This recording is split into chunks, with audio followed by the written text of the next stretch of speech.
Good morning, everybody. So, we're back on Jordan's Mustang.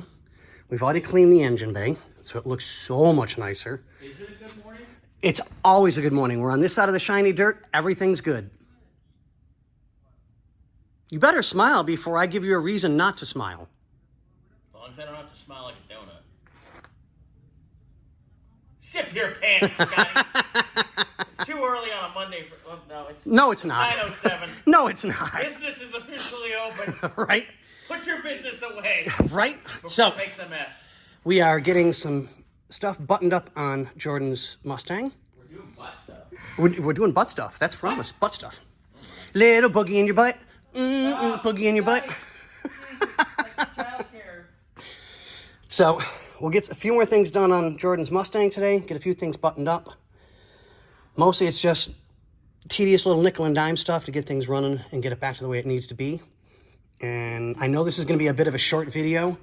Back to some seriousness, because I know I can get out of control once in a while.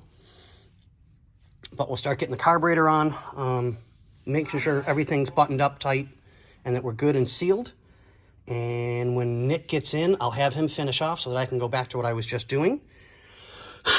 And yeah, we'll get everybody taken care of. So yeah, we'll see you on the next one, guys. Merry Christmas.